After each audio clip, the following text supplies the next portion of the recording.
Hello and welcome to the first video for my new website and YouTube channel, RC Manchild. Today we're going to be going over how to flash the 9X or the TH9X radio with the ER9X firmware. This firmware opens up a whole lot of features within the radio that weren't there before, so it's a really good step. A little bit complicated, but not too bad. So the first thing we're going to want to do is figure out how to get that module off of the back of the radio. Now, if it were a standard JR, it would just pop out. But the problem is that the antenna wire is routed through the radio itself, so you can't just pull it off. You have to desolder it. Be very careful desoldering this because it is a coaxial cable. You have a ground and an active element.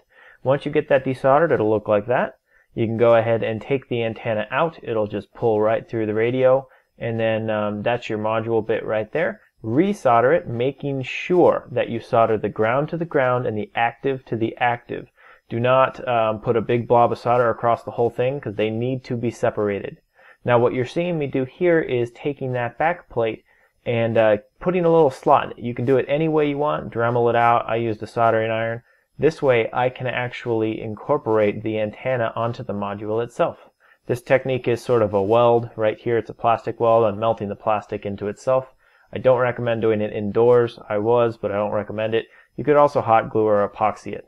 Now you have a module that is completely free and you can snap it into the back, no problem.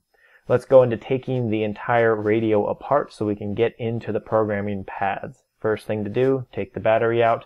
Obviously the module is already removed.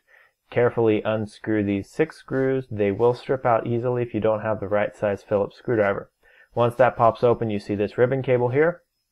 Pops off pretty easily, and then you can separate the top and the bottom halves of the transmitter. From here we're going to go ahead and actually figure out how to build our pin ins. These are pretty simple. It's the 6-pin adapter that it comes with the AVR programmer. I'm using the one from Hobby King. You need to make this little wiring loom. Any way you can do it. You can take small individual pieces of wire, just cram them in these sockets. Now this is very important. Pause this and look at it very close. These need to match up, otherwise it will not work. So any way you can get these connections onto the board is fine. This is how I happen to do it. It works multiple times. It's very easy to use. You have to solder each pin and desolder each pin each time. So now that we've got that made up, you need to locate the soldering pads. Now here is the main chip on the board, and here you go. You've got 6 pins that you're going to need to locate on these 6 pads. I'm using a little bit of flux here just to make sure that my solder is going to flow, and then you don't want to put too much heat into it. You should just be able to put the heat down and then dab it with your soldering iron.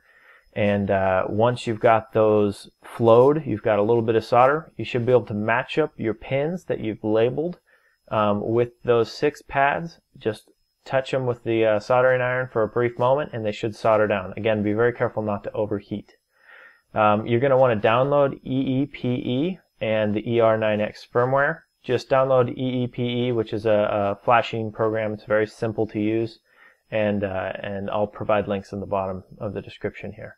Now from there, plug your programmer directly into your little wiring loom there, straight into the computer. This is what the program looks like on a Mac. It should be slightly different on a PC. And there's going to be a upload firmware to transmitter. It's going to go through the process, take maybe a minute or two, and once it's done, it'll give you that all is successful.